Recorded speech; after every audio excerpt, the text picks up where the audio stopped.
in my second super specialty. Similarly, Dr. Sultan and Dr. Atif, they were my colleague in Children's Hospital, and I'm very grateful to Madam Nosheen. And above all, I'm very grateful to Sir Skandar Saab, who is my mentor and helping me, and he is facilitating and guiding me in all my matters related to this field. And this was Sir was about to explain this administration process of surfactant, but Sir gave me the opportunity to discuss this thing with you. So मैं कोई बहुत ज़्यादा time नहीं बात कर रहे हैं कि RDS हो चुका है बच्चे को, जो कि प्री टर्म या अक्वायर्ड कंडीशंस हैं, और उस RDS को हमें ट्रीट कैसे कर रहे हैं. So what do you think कि अगर कोई बेबी जिसको आप डायग्नोज कर लेते हैं कि वो RDS है, तो पहला स्टेप ऑफ ट्रीटमेंट क्या होगा जो अभी तक आपको समझ आया? सी पहले. हाँ जी, हाथ रेज करते जाएं एक तरफ से. थैंक यू जी. सर सी पहले. एक्सीलेंट. सो पहला स्टेप है सी पैड. कोई और ऑप्शन है इसमें? अगर बच्चा ऑलरेडी वेंटिलेटर पे है, इंटूबेटेड है, फिर सी पैड देंगे? नहीं. सो अगर तो स्पॉन्टेनियसली ब्रीदिंग बच्चे को RDS है तो वेरी राइट, सी पैड देंगे. लेकिन अगर 30 वीक से छोटा है और इंटूबेटेड है तो फिर डायरेक्ट सर्फेक्टेंट दें. यहाँ तक कोई मुश्किल तो नहीं है. RDS कंफर्म करने के क्या तरीके हैं डायग्नोसिस के, रिवाइज कर लेते हैं थोड़ा सा. क्लिनिक ही देख लेंगे. क्लिनिकल डिटोरिएशन, ठीक है, और उसको ऑब्जेक्टिवली हम कैसे कैटेगराइज कर सकते हैं? रेडियोलॉजिकल फाइंडिंग्स, एक्सरे और अल्ट्रासाउंड हेल्प कर सकते हैं. इसके अलावा सी थेरेपी की सेटिंग्स बता सकती हैं? वन सर जी. FiO2 0.3% से ज़्यादा अगर, और जो बबल सिप में प्रेशर है वो 6 सेंटीमीटर से ज़्यादा. ठीक है. अब ये कैसे पता चलेगा 0.3% से ज़्यादा है FiO2? Target saturation target saturation. Sir house officer है जी, आप ही बेटा. ठीक है. अब मैडम आपको समझा रही हैं, फिर आपने मुझे समझा रही हैं जी. अगर सीपैप का प्रेशर है वो 6 सेंटीमीटर प्रेशर से ज़्यादा रिक्वायरमेंट है तो, और अगर FiO2 30% से ज़्यादा रिक्वायरमेंट है तो फिर हम उसको करेंगे. तो ये कैसे पता चलेगा कि FiO2 30% से ज़्यादा इस बेबी का रिक्वायर्ड है? सैचुरेशन और ABGs का वैल्यू. नहीं, लेकिन इस तरह कंफ्यूज वो उन्होंने समझाने मुझे, आप उनको समझा दें. वो FiO2 के वो होते हैं ना, डायल्स और वो सब लगा होता है. अगर तो उन्होंने मुझे बता दी, इसका मतलब आप सबको समझ आ गया. मैं फिर आगे चलूँ.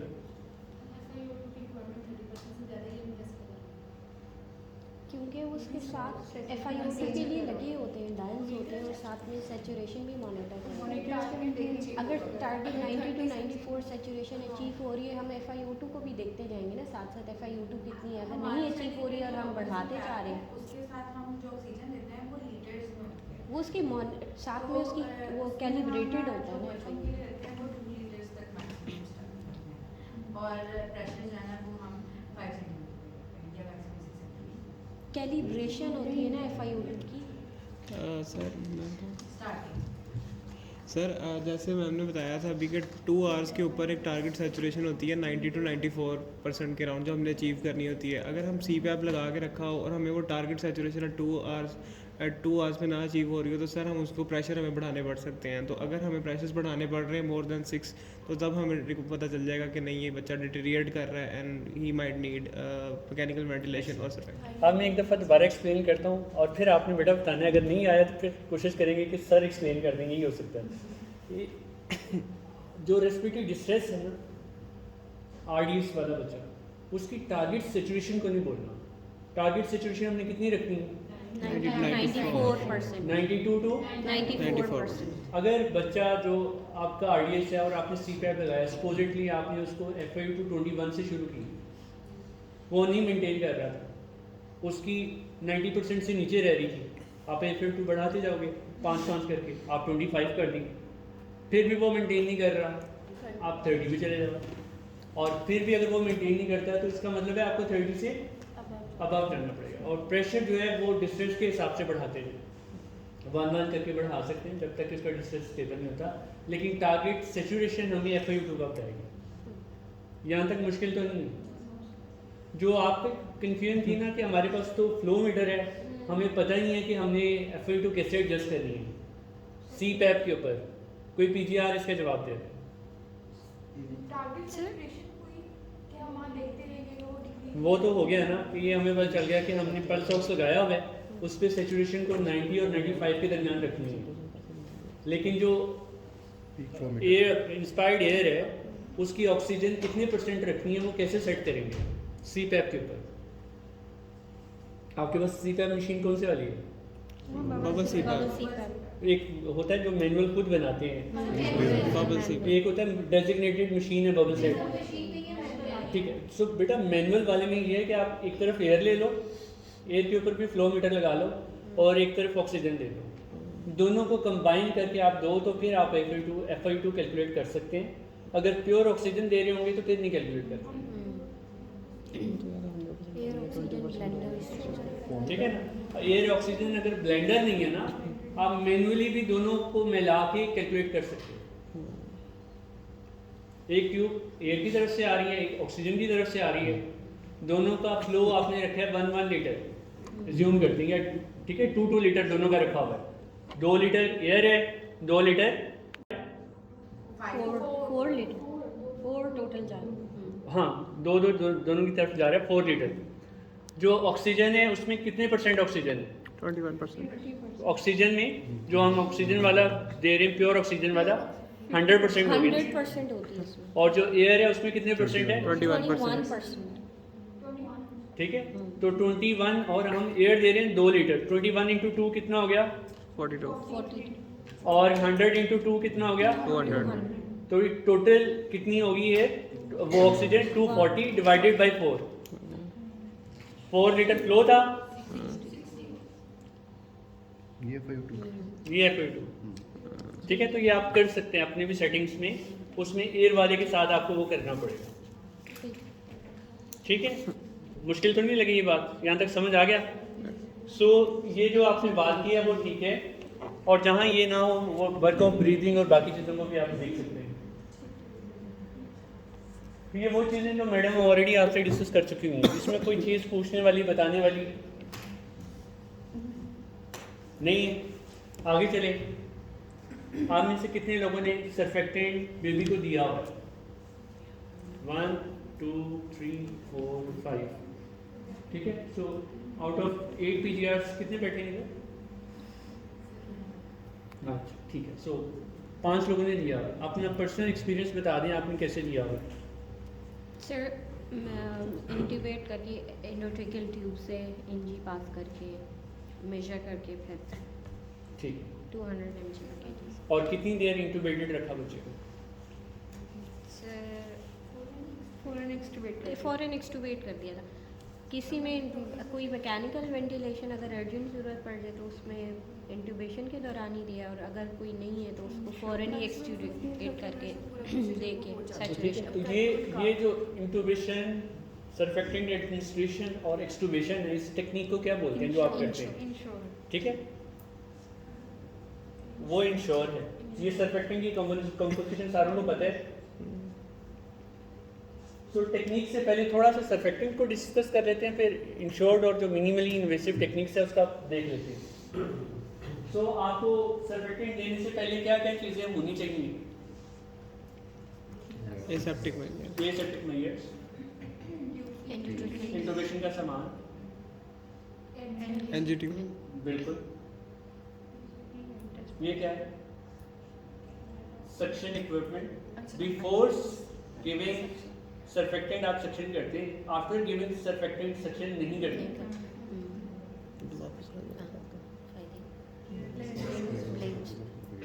सीजर से क्या करते हैं? NG काटने की, वो आप सारे पढ़े लिखे हैं, इसलिए मैंने सिर्फ तस्वीरें दिखा रहा हूँ। ये क्यों चाहिए? डिस्ट्रीब्यूशन के लिए स्टेथोस्कोप, एयर एंट्री भी लेकिन ये इनिशियली पहले एक तो डालेंगे तब एंडोट्रेकियल की प्लेसमेंट और बराबर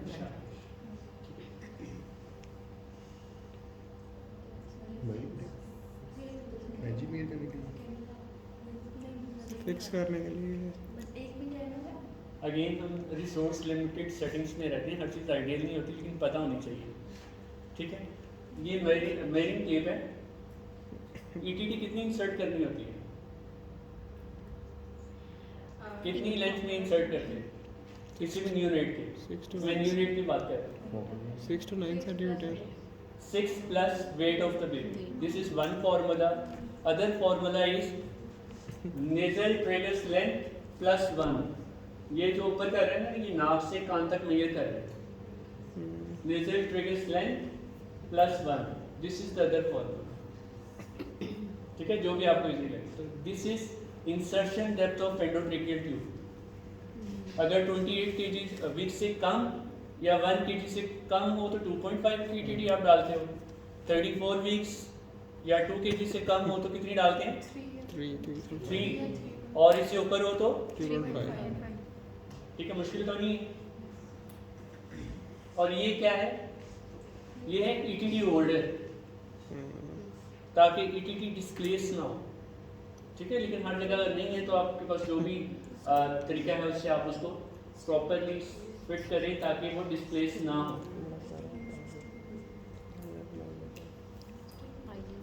सर्फेक्टेंट आपने दिया हुआ है, तो जब सर्फेक्टेंट आपके हाथ में आता है वो फ्रिज आइटम है और स्टोरेज से आ रही होती है, टेम्परेचर होता है, तो कैसे उसको प्रिपेयर करते हैं फॉर एडमिनिस्ट्रेशन? शाबाश, हैंड पे शाबाश। क्या करते हैं? वार्म करते हैं, शेक नहीं करना, जेंटली आपने रोल करना है ताकि वो रूम टेम्परेचर में आ जाए। एक्सीलेंट। कोई और चीज ड्रॉ किससे करेंगे? सर्फेक्टेंट को 5 cc range, 3 cc range, 10 cc, 1 cc range, 10 cc, 10 cc या 20 cc। वाई? आपने वाई कैसे लिखी? सर्फेक्टेंट थिक विस्कोसिटी होती है, वो छोटी नीडल से नहीं निकल पाएगा आसानी से। वाइट बोर्ड तो वाइट बोर्ड नीडल से आसानी से आपका ड्रॉ हो जाता है। ठीक है, कोई और पॉइंट इसमें मुश्किल लग रहा हो? क्लियर? जो हमारे पास सर्फेक्टेंट प्रिपरेशंस आती हैं, नाम पता है क्या क्या है? माशाल्लाह सारों को इतना आता है। कोई एक वॉलंटियर हाथ खड़ा करेगा जी। क्यूरासर्व, सर्वेंटा, ब्लेस। सर्वेंटा आना बंद हो गया, ब्लेस है या Curosurf? BLES is bovine source and Curosurf is swine. ठीक है, और ब्लेस एब्रिविएशन किस चीज़ की है?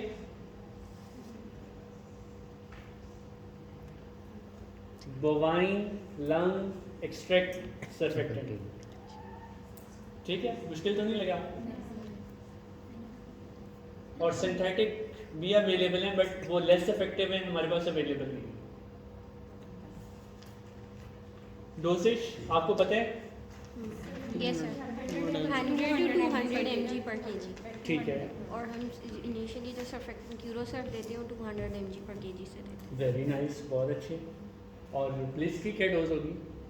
100 mg per 100 kg। mg। नहीं, वो सामने लिखी हुई है ब्लिस।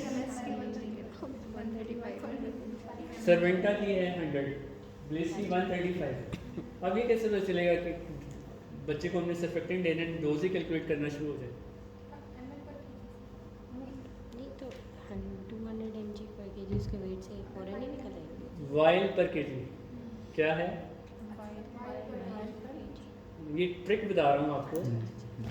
जो ब्लिस की वाइल होती है वो 5 ml की होती है और इस 5 ml के अंदर 135 mg है। और 1 kg की डोज 135 mg है या 5 ml पर kg दे दें, तो पूरी वाइल आप पर kg दे दें ब्लिस की। सो इस तरह दो 3 वाइल्स लगेंगे अगर 2 kg का बचा है। अगर 2 kg का है तो फिर आप 2 वाइल्स यानी 10 ml देंगे। 10 ml ये पता होना जरूरी है आपको बिफोर गिविंग सर्फेक्टेंट। और क्यूरासर्व अगर तो 100 से दे रही है तो 1 वाइल पर kg है, अगर 200 से दे रही है तो 2 वाइल्स पर kg, और उसकी वाइल एक वाइल 1.25 ml है।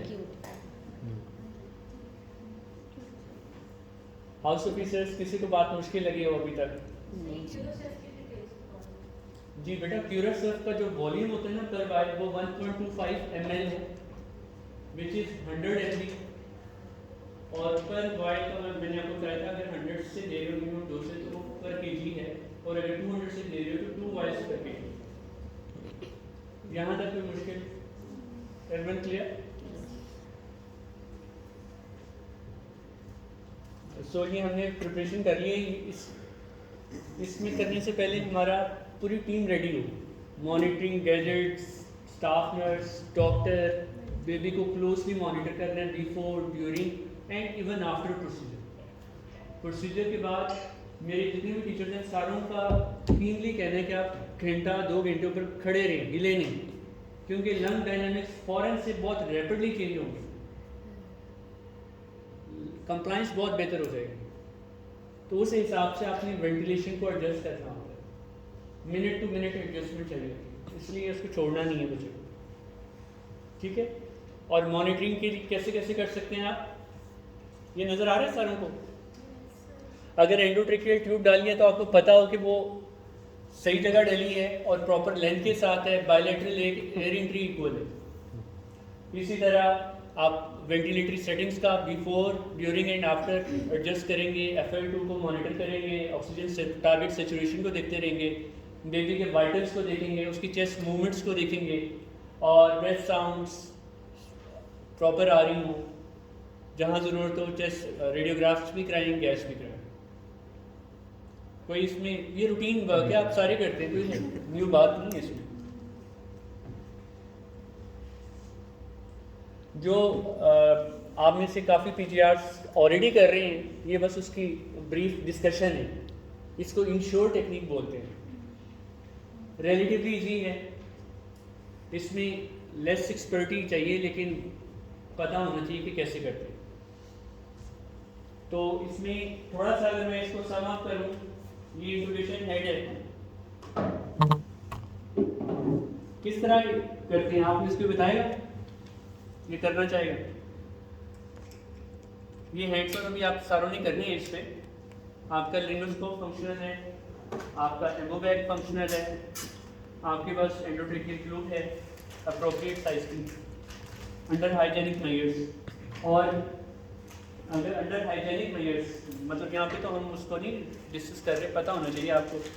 आपने क्या करना है, अपनी जो एंजिन है इसको पहले से मेजर करके रख लेना है, या 2 ट्यूब्स रख लें, एक डली हुई है दूसरी के साथ मेजर कर लें, आइदर भी अराउंड, लेकिन टाइम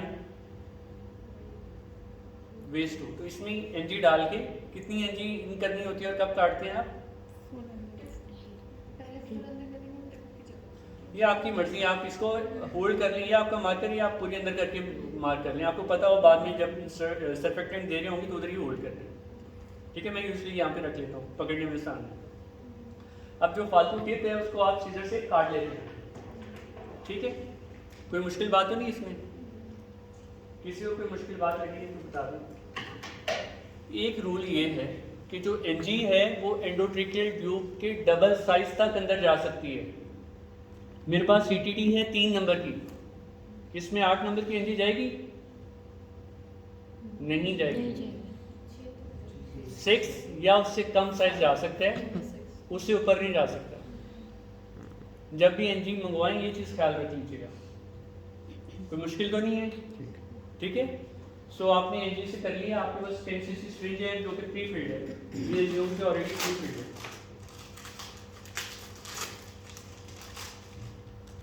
ठीक है। तो वो आप अटैच करके रख लें, ये पहले से आपका रेडी इक्विपमेंट जो असिस्टेंट के पास है, और जब जरूरत पड़ेगी आपको वो पकड़ा देगा। अंडर एसेप्टिक मेजर्स में जब आप इसको डालेंगे तो ट्यूब डालने का क्या सही तरीका है, आपको कैसे पता चलेगा कि ट्यूब सही डालेंगे? विजुलाइज करने हैं वोकल कॉर्ड, एंट्री चेक करें, एयर एंट्री कैसे पता चलेगी? स्टेथोस्कोप दोनों लंग्स आपके इन्फ्लेट होते हुए मूव करते हुए नजर आएंगे। इस डमी में आप सारों ने प्रैक्टिस करनी है, नजर आ रहा है सबको? राइट में ज़्यादा है, इसका मतलब है आउटर, ठीक है। वो आपने एडजस्ट कर लें।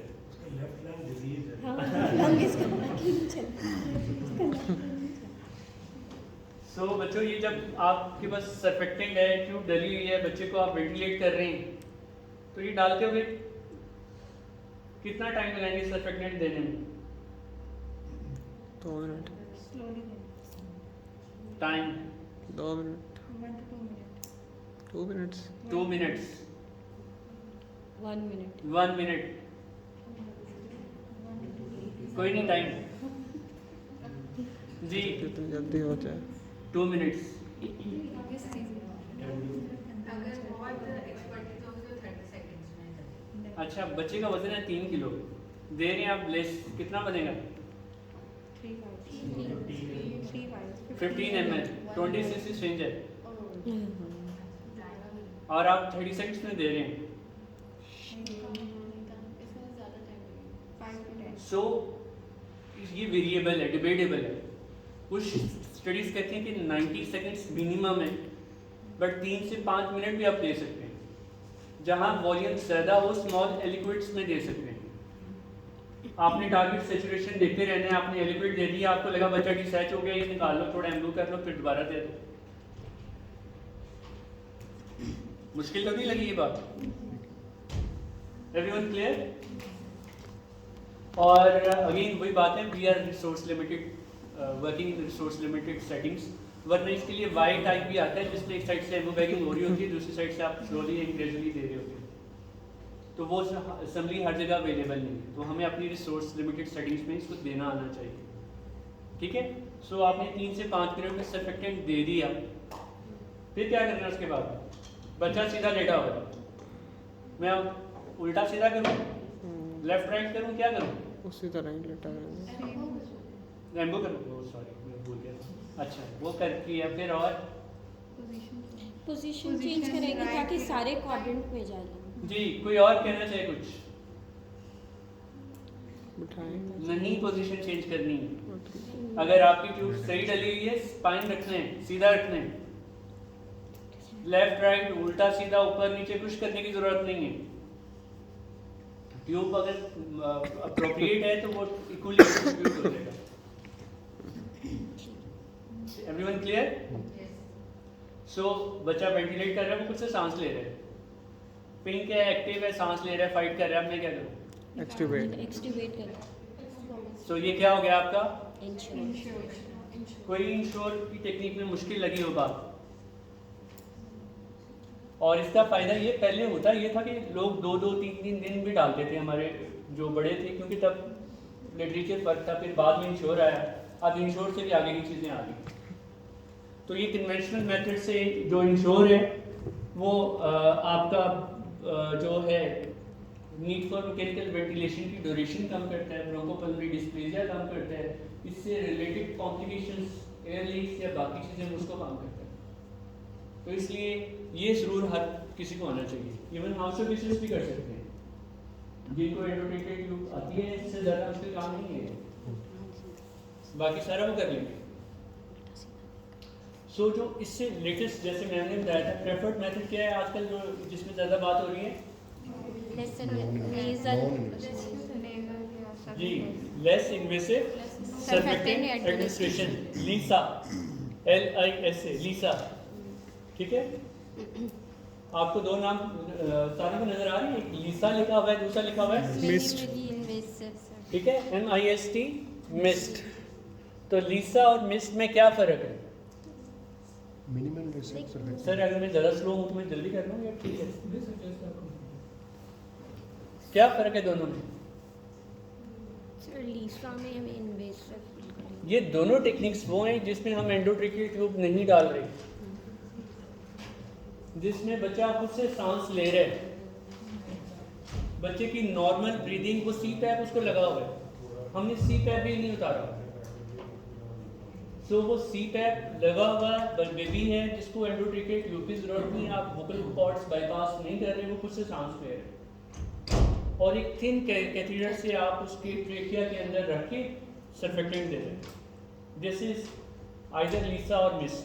पहले इस पर डिबेट होती थी, लीसा होता था विद मैगल्स फोर्सेप और मिस्ट होता था कि रिजिड स्टिफ फॉर्सेप, अब ये डिबेट खत्म होगी, दोनों को बस लीसा बोलते हैं, less invasive. Mist is minimally invasive surfactant administration. इसमें सिर्फ एनजी लेप्रोस्कोप के थ्रू एनजी डाल देंगे, टीटी नहीं यूज़ करेंगे। ये अच्छा सवाल है, ये तो अभी मैंने बताया है। और इसके अलावा कोई सवाल? सर इसमें ट्यूब डाल जो एमडी पहले डाल सकते हैं ट्यूब के अंदर जब आपने एडमिनिस्ट्रेशन में वो कटिंग करके उसके अंदर ही पहले डाल दें? इसमें डालने को ज़्यादा टाइम नहीं लगता, लेकिन आपने ट्यूब डाल के कंफर्म करना है राइट लेफ्ट एयर एंट्री ठीक है, फिक्स करना है उसको, स्टेबलाइज करना है बच्चे को, पोजीशन उसकी प्रॉपर होनी चाहिए। तो बेहतर तो ये विदाउट एनजी आप वीडियो डालें, उसकी पोजीशन और एवरीथिंग स्टेबलाइज करें तो साफ ही होगा। एमडी डाल। और सर दूसरा कुछ लोग पहले करते थे कि बाद में ना थोड़ा सा नॉर्मल पुश कर देते थे हाफ सीसी के वो सारा। देखिए वो अगेन आपकी एक्सपर्टी है, इसमें नॉर्मल साइंस की बजाय आप एयर अगर कुछ सीसी ऊपर रख दें ना, एयर में ऊपर ही रहने, लिक्विड नहीं नीचे रहने, हाँ। एंड पे आप वो दे देंगे तो एयर के साथ आपकी सारी ट्यूब खाली हो जाएगी, वो प्रिपरेशन है। जी यहाँ तक एवरीथिंग क्लियर? सर आप साथ ऐड करेंगे एंड पे ये हैं वो कैथेटर, रिजिड कैथेटर जो आप यूज़ कर सकते हैं फॉर लेस इन्वेसिव टेक्निक। इसमें एक पहले आता था लिस्ट कह रहा था, अब ये पाकिस्तान आना बंद हो गया। ये 5 फ्रेंच का था। इस कैथेटर के अंदर जो है ना वो एक मेटालिक वायर डाली हुई है ताकि स्टिफ रहे, और इसके जो आगे लास्ट 2 मार्कर्स हैं वो हमने वोकल कॉर्ड उनको उनके दरम्यान रखना होता है, ठीक है। ये एक तरफ से आप मूव करते जाएं ताकि सारों को दिखने में मिल जाए, और एंड तक आप मूव करते जाएं। जो अब अवेलेबल है बाइकॉन की तरफ से वो है सर्फ कैप। ये 5 से 6 हज़ार का कैटेगरी आता है, ठीक है। ये बहुत स्टिफ है, और इसकी जो आगे टिप है 2 सेंटीमीटर वो बहुत सॉफ्ट है। सर्फ कैप, ठीक है, ये मैं आपको दिखाएंगे, आप इस पर हैंड्स ऑन भी करेंगे। तो इसका फ़ायदा ये है कि आपने जब रेडियोस्कोप से इंटूबेट किया,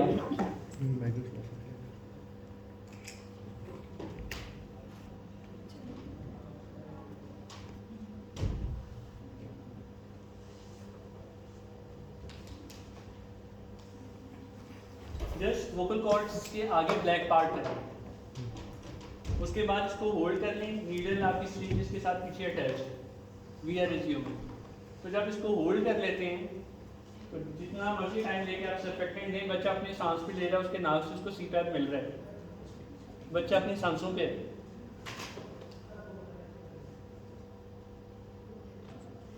सो this is LISA technique, less invasive. Sir नजर आ रहा है आपको? तो ये इतना सेफ है, कोई इशू नहीं है। आपने अगर अच्छा सा हार्ड करेक्ट से इसको होल्ड किया हुआ है तो ये मूव नहीं करेगा, वोकल कॉर्ड के अंदर ही रहेगा,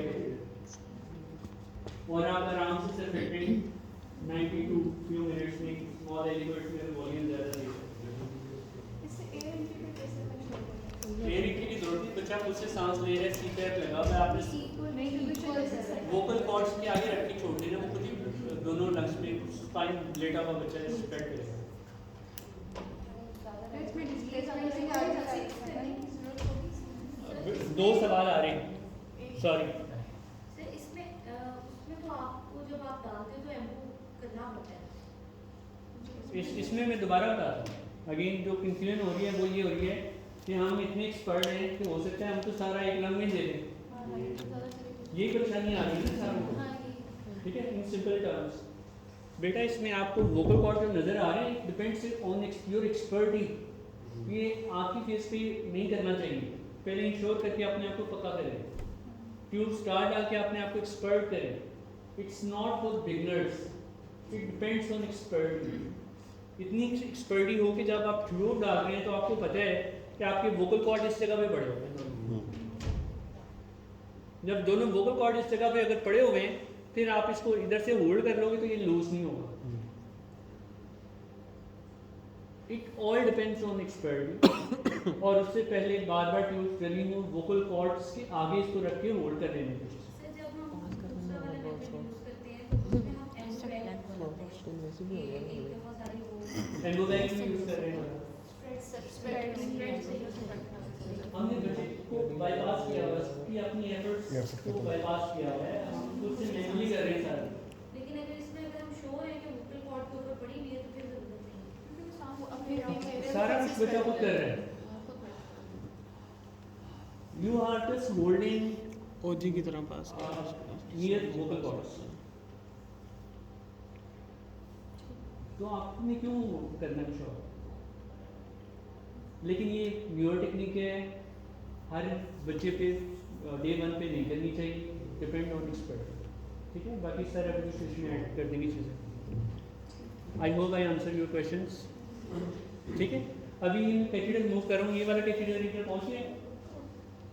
इसके हैंड्स ऑन करेंगे तो आपको ज़्यादा अच्छा लगेगा और ज़्यादा सिंपल लगेगा, फिर इतना मुश्किल भी नहीं लगेगा। ऑल ऑफ सडन इंप्रूव करेगी, उसकी सरफेस टेंशन वाला इशू रिजॉल्व होगा, एल्वेओलाई खुल जाएंगे, पल्मोनरी वेस्कुलर रेजिस्टेंस फौरन से नीचे गिरेगी और उससे लंग्स डायनामिक्स बेहतर हो जाएंगी, लंग वॉल्यूम लूप्स बहुत बेहतर हो जाएंगे। थोड़े से प्रेशर पे जहाँ वॉल्यूम पहले 5 ml जा रहा था वो हो सकता है फ़ौरन से 10-12 ml तक जाना शुरू हो जाए। तो आपको ऑल ऑफ सडन प्रेशर्स मज़ीद कम करनी है अगर प्रेशर कंट्रोल पे, लाइकवाइज वॉल्यूम या बाकी चीज़ों को फ़ौरन कम करेंगे, वेंटिलेशन को, वर्कआउट ब्रीदिंग देखेंगे, चेस्ट रेडियोग्राफ्स देखेंगे और बच्चे के हिसाब से फ़ौरन से वीन ऑफ कर देंगे उसकी रेस्पिरेटरी टारगेट सेचुरेशन और बाकी चीज़ों को देखते हुए। कॉम्प्लिकेशंस आप सब जानते हैं कि एक हम आर्टिफिशियल मैनूवर कर रहे हैं सेल्फ ब्रीदिंग बेबी के ऊपर और उसका एयरवे भी ब्लॉक हो सकता है, उसके साथ मैकेनिकल प्रॉब्लम्स भी आ सकती हैं, प्लगिंग के साथ साथ ब्रेडिकार्डिया, टेकिकार्डिया, रिफ्लक्स, एक ही लंग में चला गया है अगर एक वो टेक्निक में कोई इश्यूज हैं। इसी तरह एपनिया हो सकता है ऑब्स्ट्रक्शन की वजह से, जो पीडीए या आप में से किसी ने पूछा था शंटिंग वगैरह, वो बेसिकली मैंने बताया भी था आपको कि pulmonary vascular resistance all of sudden गिरती है। होता ये है कि नॉर्मली जब न्यूबॉर्न बेबी डिलीवर होता है अगर पल्मोनरी रेजिस्टेंस ज़्यादा हो तो राइट हार्ट और लेफ्ट हार्ट के प्रेशर डिफरेंसेस में कोई ज़्यादा फर्क होता नहीं है। और ऑल ऑफ सडन जब पल्मोनरी रेजिस्टेंस गिरेगी तो राइट हार्ट के प्रेशर गिर जाएंगे, पीडीए पड़ा हुआ है बीच में, फॉरन से शंट होगा, बहुत ज़्यादा ब्लड जाएगा। तो ये बेसिकली उसकी वजह थी। और बाकी आप जानते हैं कि जहाँ वॉल्यूम ज़्यादा देंगे वॉल्यूम ट्रॉमा होगा, बाकी चीज़ें आएंगी। सो आउटकम में हमने यही देखते हैं कि उसकी जो चीज़ें हैं उसके हिसाब से रिड्यूस करें, एक्सेस इंप्रूव कर रहे हैं तो बच्चे को नॉर्मलाइज करें। ये समरी है, लेस देन 30 वीक्स में वो बच्चा जिसको इंटुबेट करना पड़ रहा है फ़ौरन सर्फेक्टेंट दे दें, अदरवाइज आप सारी इंडिकेशंस जानते हैं। बाकी सर कुछ ऐड करना चाहें और आपकी तरफ से कोई सवाल हो तो ज़रूर पूछें। तो ये लिस्ट कैपिटल का अंदर इंसर्ट करते हैं। लिस्ट कैपिटल जो है इसमें जो सबसे आगे वाले 2 मार्क हैं वो वोकल कॉर्ड से पहले और बाएं पड़े, आगे और पीछे पड़े हुए, यानी इसके दरमियान वोकल कॉर्ड। तो ये सेकंड और थर्ड सर एक क्वेश्चन ये कि हमारे पास ना कई सिनेरियोज ऐसे होते हैं जिसमें जैसे 2 वायल्स की रिक्वायरमेंट होती है सर्फेक्टेंट की, लेकिन अफोर्डेबिलिटी का बहुत इशू होता है, वो 1 वायल जाते हैं। तो क्या अगर अंडर डोज हम देते हैं तो उससे तो नहीं कोई इशू कि अंडर डोज का फ़ायदा ही नहीं है, मतलब क्योंकि कई दफ़ा ये इशू आता है सर बेहतर इससे जवाब वो वायल मतलब एक ही घर वाले ला सकते होते हैं, तो उसमें ठीक है बेटे 2-3 issues thank you doctor Asif. 2-3 messages जो है ना वो आपने ज़रूर यहाँ से लेके जाना है, जिस तरह आपको मैडम और सर आसिफ ने बताया। एक चीज़ ये है कि एक मैसेज आपने ये ज़रूर लेके जाना है कि अब हमारी टेंडेंसी जो है टूवर्ड्स सर्फेक्टेंट देने की उसको रिड्यूस होना चाहिए। क्या होना चाहिए? रिड्यूस। ये जो सारे क्वेश्चन आप इसके बाद कर रहे हैं ये उस वक्त सॉल्व होंगे कि जब आप किस तरफ जाएंगे, आपकी टेंडेंसी टूवर्ड्स सर्फेक्टेंट एडमिनिस्ट्रेशन थोड़ी कम हो। ये कैसे मुमकिन होगी? Premature babies come. Premature babies come. और क्राइटेरिया में सबसे इम्पोर्टेंट चीज़ ये है कि इम्पॉर्टेंट चीज़ ये है कि एक तो सबसे पहले आप जो बात कर रहे हैं कि आपने प्रीमेच्योरिटी को किसी तरीके से प्रिवेंट कर, उसकी वजह से प्रॉब्लम आ रही है। लेकिन जब अगर प्रीमेच्योर डिलीवरी हो जाती है तो देन क्या चीज़ इम्पोर्टेंट है? अर्ली यूज़ ऑफ ये मैसेज ज़रूर जाना चाहिए आपको। ये बात भी क्लियर होगी। अच्छा, आप जब आपका आरडीएस होता है तो आप एक्सरे की पिक्चर में क्या कहते हैं उसको टिपिकली? ग्राउंड क्लास क्या होता है? रेटिकुलर एंडोथेलियम यूनिफॉर्म रेटिकुलर एक सेकंड सारे आप बता दो। रेटिकुलर एंडोथेलियम चलिए आप बताओ रेटिकुलोग्रैनुलर टाइटल क्या होता है बेटे, कैसे होता है? एयर एंट्री डिक्रीज होती है जिसकी वजह से एयर एंट्री डिक्रीज होती है जिसकी वजह से कुछ कोलैप्स होते हैं, कुछ खुले रहते हैं। हाँ शाबाश। तो वो कैसे नजर आते हैं? कुछ वाइट कुछ ब्लैक, कुछ दाने ब्लैक होते हैं, कुछ दाने वाइट, ऐसे ही होता है। वो क्यों होते हैं? ये आपने जो बताया है कि जो कोलैप्स्ड एल्वेलाई है वो कैसे नजर आएंगे? वाइट। जहाँ पे एयर होगी, खुले होंगे, वो आपको ब्लैक। तो आपको कैसे नजर आएंगे? Black white ground glass effect ऐसे ही होगी। Early use of CPAP. अच्छा, उसके बाद भी जब आपके पास एक ये स्टेज होती है, उसके बाद अगली स्टेज क्या होती थी? जब आप एक्सरेज को देख रहे होते थे कि आपके पास टोटल क्या होता वाइट है? आउटलाइन, वाइट लंग्स नजर आते थे। वो इसका क्या मतलब हुआ? सारे कोलैप्स। इसका मतलब है मेजॉरिटी ऑफ एल्वेलाई वो कोलैप्स हो गए। आप कहते थे बस अब ये सवेर जो है ना आरडीएस से आप दे दें इसको ना सिफाइट, ऐसे ही होता है। अब जब सीपैप की हम बात कर रहे हैं तो सीपैप ने क्या करना है? Pressure maintain positive pressure. Functional residual capacity. देखो ये भी आसिफ साहब भी आपको बता रहे थे कि जब एक बात करते हैं तो बाकी सोचते हैं, जब सब बोलते हैं तो सोचता कोई नहीं, तो एक एक करके बात। और मुझे लग रहा है कि 90% तो हम खवातीन ही हैं। जी आप बताएं। सवाल ही नहीं पता। अच्छा चले, जिसको समझ आ गई सर वो। जब पॉजिटिव प्रेशर हम देते हैं, जब वो एल्वुलर कोलैप्स होते हैं उसको हम बेसिकली ओपन अप करेगा वो पॉजिटिव प्रेशर। सबसे इम्पोर्टेंट बात यह है कि आपने जो सीपैप के थ्रू प्रेशर जनरेट किया है, उन्होंने जो कोलैप्स होने वाले एल्वुलाई उनको क्या किया? यानी कि जिनकी टेंडेंसी टू कोलैप्स थी उनको कोलैप्स होने से बचाया, और जो कोलैप्स हुए थे उनको खोल दिया। जब एल्वुलाई ओपन हो गए, वहां एयर चली गई, तो क्या चीज इंप्रूव होगी? वेंटिलेशन, और ventilation is all about gases. Gas exchange. Ultimate target of ventilation is gas exchange. तो आप किस चीज से बच गए? क्योंकि जब सर्फैक्टेंट डेफिशिएंट होते हैं तो क्या होता है? एल्वुलाई कोलैप्स होने लगते हैं। इस चीज को आपने पहले प्रिवेंट कर दिया bye early administration of CPAP. तो एक होता है टेक होम मैसेज, घर जाके बंदा रेस्ट करता है, लेकिन यहाँ अब मैसेज है टेक टू वर्क मैसेज, कि जो आपने काम पे जाना था, ये मैसेज है कि अर्ली यूज ऑफ सीपैप। एक ये मैसेज। अब आपने ये डिसाइड करना है कि हमने सीपैप, क्योंकि प्रोफिलैक्सिस तो खत्म हो गया, सीपैप शुरू कर दिया, अब किस स्टेज पे जाके आपने सर्फैक्टेंट देना है, ये हो गया। ये आप लोगों ने सबने बता दिया।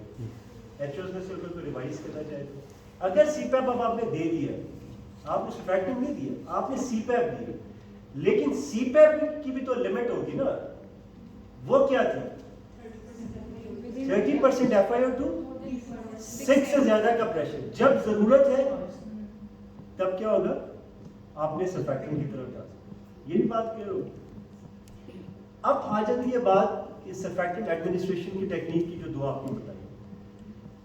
अभी आसिफ साहब ने एक चीज आपको बताई है कि अब दोनों मेथड इन्वेजिव है, इसमें तो कोई डाउट नहीं है कि है डाउट। दोनों इन्वेजिव है, लेकिन उनमें से एक मेथड लेस इन्वेजिव। ये बात भी क्लियर होगी। अब जो लेस इन्वेजिव है उसमें एक्सपर्टीज ज्यादा इन्वॉल्व है, उसमें एक्सपर्टीज ज्यादा इन्वॉल्व है, इसलिए आपके क्वेश्चन सारे उससे रिलेटेड आ रहे हैं। ये बात क्लियर होगी। इसलिए जो आपको आसिफ साहब ने आखिरी मैसेज दिया है कि पहले आपने एक्सपर्टीज को अचीव करना है थ्रू जो आप रूटीन में काम करते हैं एंडोट्रेकियल पास के। ये बात है। अब जो लेस इन्वेजिव है, इसमें यही है कि आपने चेक कोई नहीं करना कि आपने एयर एंट्री किस तरह जा रही है, यहाँ एक्सपर्टीज इन्वॉल्व। आप इतने एक्सपर्ट हैं कि आपने जो पार्ट है, आप देखें ना, हर दिन आपके पास ना ब्रेस्ट कैच होगा और ना आपके पास सर कैच। अभी तक हमने भी बहुत कम यूज़ किया, तो आप समटाइम्स एंजीज भी यूज़ करते हैं, उसका भी तरीका आपको बताया, लेकिन उसमें आपने फिर परफेक्ट होना है कि आपकी जो ट्यूब है, जो कैथेटर आप यूज़ कर रहे हैं, वो राइटली प्लेस है। अक्सर आप लोगों में से जिन्होंने दिया है, आपने देखा होगा, आपने सर्फैक्टेंट दिया है, मोस्ट ऑफ द टाइम आपको परमानेंट ब्लीड मिल रहा होता है। मिल रहा होता है। क्यों मिल रहा होता है? कि सारा आप एक तरफ एक ही लंग में सारा जो है ना सर्फैक्टेंट चला जाता है, सारी वेसल डायलेट करती है, रप्चर करती है, कब ब्लीड करना शुरू करती है। इसलिए जब भी आपने लीजा यूज करना है तो पहले आप एक्सपर्ट हो। ये इतना आसान नहीं है लेस इन्वेजिव कहना, यहाँ एक्सपर्टीज इन्वॉल्व। ठीक है, आपका क्वेश्चन ये था कि उसको डिस्ट्रीब्यूशन कैसे हो। डिस्ट्रीब्यूशन में आपको बड़ा उन्होंने क्लियरली बताया कि अब बच्चा खुद सांस ले रहा है, जबकि इंटुबेटेड बच्चे में आप सांस दे तो वही सांस रहे थे, लेकिन जब आप सीपैप में बच्चा है, नॉन इन्वेजिव पे है, और बच्चा अपना स्पॉन्टेनियसली ब्रीथ कर रहा है, तो वो खुद सांस लेके एयर पहुंचा रहा है ना लंग्स तक, वही एयर डिस्ट्रीब्यूट कर रही है, लेकिन कैथेटर राइट प्लेस में। ये बात भी मैसेज कन्वे हो गया। इंश्योर का जो है ना वो आपको कोई क्वेश्चन था इंश्योर से रिलेटेड। इंश्योर की टेक्निक रिलेटिवली आसान है। हाँ, ये एक मैसेज बड़ा इंपॉर्टेंट है कि अगर आपके पास इंटुबेटेड बच्चा है ऑन वेंटिलेटर, इन्वेजिव वेंटिलेशन पे, आपने सर्फैक्टेंट दिया है, लंग कंप्लायंस आफ्टर गिविंग जो है ना सर्फैक्टेंट एकदम इम्प्रूव करें। आपको प्रेशर्स को फौरन कम करना है। अगर आप उसको कम नहीं करेंगे, आप देखेंगे most of the time you will get pneumothorax, barotrauma. तो आपने वहां पे वेंट पे खड़े हो जाए। इन किन बच्चों में? जिन बच्चों को वो ऑलरेडी इंटुबेटेड है। इवन ऑन एम्बू बैगिंग अगर आप इंश्योर टेक्निक यूज करें, इंश्योर का क्या मतलब है? Intubate, give surfactant and extubate to CPAP. ये नहीं है कि उनको आपने बिल्कुल छोड़ देना, एक्सटुबेट टू सीपैप। तो उनमें भी जब आपने एम्बूबैग यूज करना है तो आपने प्रेशर को ये एकदम आप अगर ज्यादा प्रेस कर रहे हैं तो इसका मतलब प्रेशर ज्यादा नहीं है, तो उसको भी रिड्यूस करना है, क्योंकि लंग कंप्लायंस इंप्रूव करना है। इंप्रूव करेगा तो आप क्या होगा कि आप ज्यादा प्रेशर देंगे तो बैरोट्रॉमा। तो ये 3-4 मैसेजेस जो है ना ये प्लीज जरूर आप लेके जाएं। इसके अलावा कोई और चीज? सर आप जिस तरह हमारे सेटअप में मिक्सर नहीं होता जो सीपैप के लिए, ब्लेंडर की बात? हाँ जी, वो जो ब्लेंडर है सर वो नहीं है सर, उसमें हमारे पास सीपैप ही फर्स्ट चॉइस है कि उस सिचुएशन में अब हमारे पास ना हीटेड ह्यूमिडिफाइड एयर है, सिर्फ हम ऑक्सीजन ही है जो सीपैप के थ्रू उसको दे जा रहे हैं। वैसे जिस इंस्टीट्यूट में आप बैठे हैं या बात आप होते हैं, लेकिन मेन चीज़ ये है कि आपको अगर आप खुद भी बनाते हैं ना, जैसे आपने कहा कि हम देसी सीपैप बनाते हैं, ये आपने आपके पास बबल सीपैप की मशीन नहीं है, प्रॉपर मशीन है। अच्छा, पहली चीज़ तो ये है कि बेटे आपको जरूरी है आपकी ये सबसे इम्पोर्टेंट इन्वेस्टमेंट जो है ना सर, खुद यहाँ पर सबसे इम्पोर्टेंट इन्वेस्टमेंट ये है कि आपको लेनी चाहिए, इतनी महंगी मशीन नहीं है। दूसरी चीज़ ये है कि आपने अगर देसी सीपैप भी बनाना है, देसी सीपैप भी तब बन सकता है कि जब आपके पास एयर, मेडिकल एयर की फैसिलिटी है। अगर आप सिर्फ ऑक्सीजन दे रहे हैं तो फिर आप अपने आप से झूठ बोल रहे हैं कि सीपैप ही नहीं। ब्लेंड होना ही होना है, एक तरफ से एयर आ रही है वाई कनेक्टेड थ्रू, एक तरफ से ऑक्सीजन आ रही है, और फॉर्मूला अभी आसिफ साहब ने आपको बता दिया, एक तरफ से 100% आ रही है, एक तरफ से 80%, 21%, ऐसे तो ब्लेंड तो फिर भी होनी है। लेकिन बेटे सीपैप जरूर होना। अगर आप इतनी देखें ना 75,000 अभी 3 वायल्स की आपने बात की, सब तक एक कॉस्ट अराउंड 1 लाख सिर्फ एक पेशेंट के लिए, एक इंटरवेंशन के लिए अगर आप बात करें तो सीपैप की मशीन जो है ना बेटे आइडियली होनी चाहिए, क्योंकि उसमें ह्यूमिडिफायर भी जो आप देसी बनाते हैं उसमें ह्यूमिडिफिकेशन और प्रॉपर ब्लेंड भी नहीं होता। तो सीपैप की मशीन जरूर होनी चाहिए, ये एक मैसेज जरूर है। अगर आपको फिर भी देसी बनाना पड़े तो उसके लिए भी एयर चाहिए आपको। अगर एयर नहीं है तो फिर आप अपने आप से झूठ बोल रहे हैं, ठीक है। सर दूसरा ये कि कहते हैं कि आरडीएस के कुछ ग्रेड्स होते हैं जो आप और क्लिनिकल बच्चे क्या रेस्पिरेटरी डिस्ट्रेस सीपैप पे आपने डाला हुआ है, आपने देखना है क्या क्राइटेरिया है, दैट्स इट। और एक सादा सा फार्मूला याद रखते हैं, जब इंटुबेट करना पड़ गया उन पेशेंट्स में जिनमें आरडीएस है तो आप दे सकते हैं, ठीक है। सर एक है कि सब के स्टैट्स को मॉनिटर करते हैं, लेकिन सर सैचुरेशन तो आपके पास कुछ टाइम के बाद खराब होती है। पहले आपके बच्चे के लिए डिस्ट्रेस अगर आपको लग रहा है कि स्टैट्स को मेंटेन कर रहा है लेकिन फिर भी एग्जॉस्ट हो जाएगा। अच्छा, ये बड़ी इंपॉर्टेंट बात है, क्योंकि अल्लाह ने ह्यूमन बॉडी के अंदर हर चीज़ जो बाहर से इन्वेड करती है या डिजीज प्रोसेस है, उस ह्यूमन बॉडी का एक रिस्पॉन्स सिस्टम जो है ना वो रखा हुआ है। ऐसी है जैसे फर्ज करें कि आपके इम्यून सिस्टम में एक इंटरवेंशन होती है, लाइक फर्ज करें कि एक बैक्टीरिया इन्वेड होता है, आते हैं तो सबसे पहले बॉडी उसको रिएक्ट करती है, रिस्पॉन्ड करती है कि नहीं करती, in the form of Alexia. आपका कॉमनेस्ट सिम्टम जो है आपकी क्लिनिक्स पे फीवर है, और फीवर क्या है, ये रिस्पॉन्स है कि जब इन्वेजन होती है इम्यून सिस्टम में। इसी तरह हर सिस्टम में जब बाहर से इन्वेजन होती है, पैथोलॉजी आती है, एब्नॉर्मैलिटी आती है, सबसे पहले वो सिस्टम रिस्पॉन्ड करता है। और अगर रेस्पिरेटरी सिस्टम में प्रॉब्लम आती है तो वो क्या रिस्पॉन्ड करते हैं कि नहीं करते? करते हैं। तो पहला रिस्पॉन्स क्या होता है रेस्पिरेटरी सिस्टम में? टेकिपनिया, डिस्ट्रेस की कंपोनेंट है, डिस्ट्रेस में टेकिपनिया है। कभी आपने सोचा व्हाई देयर इज टेकिपनिया? अभी सर ने आपको एक बड़ा अच्छा जो फिजियोलॉजी बताई है, उसी को अगर आप याद रखें, कंपनसेट करने देखिए आप फर्ज करें आरडीएस हुआ है, आरडीएस में क्या हो गया? कंप्लायंस कम हुआ इन द फॉर्म ऑफ के लेस एयर अकोमोडेट हो रही है। टाइडल वॉल्यूम सुना है ना, जैसे अभी सर ने आपको बताया। इसी तरह मिनट वॉल्यूम है कि 1 मिनट में कितना वॉल्यूम जो है ना पूरा लंग अकोमोडेट कर रहा है। अब अगर लंग अफेक्टेड है तो एयर जो है वो कम अकोमोडेट होगी, कम होगी तो गैस एक्सचेंज कम होगी। तो बॉडी कैसे रिस्पॉन्ड कर रही है? जल्दी जल्दी सांस लेने अभी लगे। सर कॉम्पनसेट कर रही है in the form of increasing the respiratory rate. इसलिए टेकिपनिया होता है सबसे पहले, ऐसी है। अच्छा, उसके बाद क्या चीज आती है रेस्पिरेटरी डिस्ट्रेस में? नेजल फ्लेयरिंग आप अक्सर देखते हैं। कभी सोचे why there is nasal flaring? कभी सोचे? ऑक्सीजन को इन्फ्लेट, ये भी सर ने अपनी फिजियोलॉजी में भी बताया। अब आपका रास्ता तंग है, रेडियस कम है, रेजिस्टेंस क्या होगी? ज्यादा होगी। तो बॉडी, अभी आपने इंटरवीन नहीं किया, अल्लाह ने आप बॉडी के अंदर निजाम रखा है कि वो उस रास्ते को खोल रहा है, फ्लेयर कर रहा है, ताकि क्या चीज कम हो?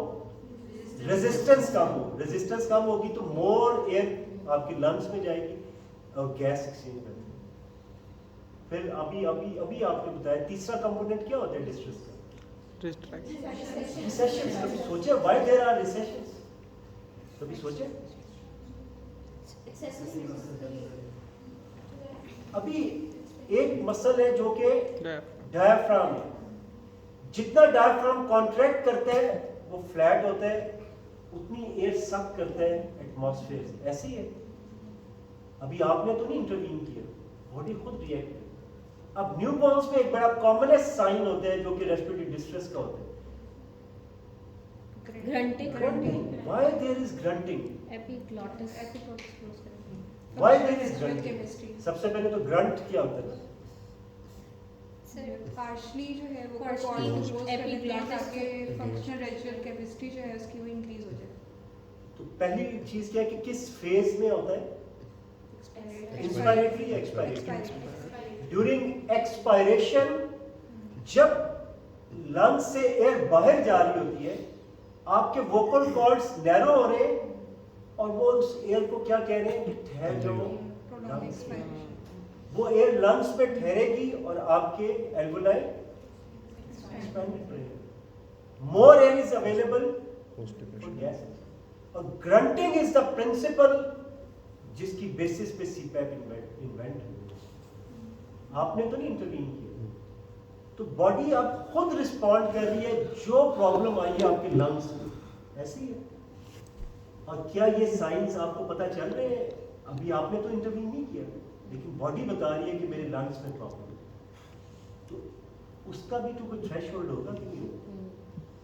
तो उसको, जो आपका क्वेश्चन था, उसको एग्जॉस्ट होने से पहले, यानी कि बजाय इसके कि वो अपनी गैस एक्सचेंज 100% छोड़ दे, एग्जॉस्ट हो जाए, जो आपके ऑक्सीजन सैचुरेशन ड्रॉप होना शुरू हो जाए, उससे पहले आपने इंटरव्यू किया, क्योंकि बॉडी खुद बता रही है कि मेरे लंग्स में प्रॉब्लम है।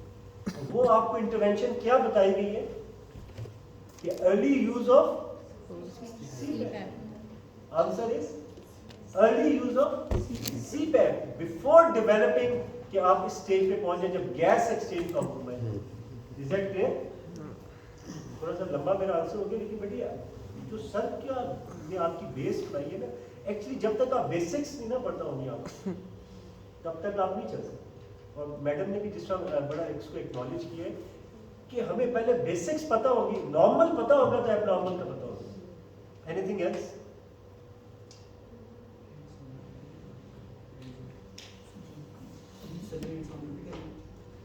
हाँ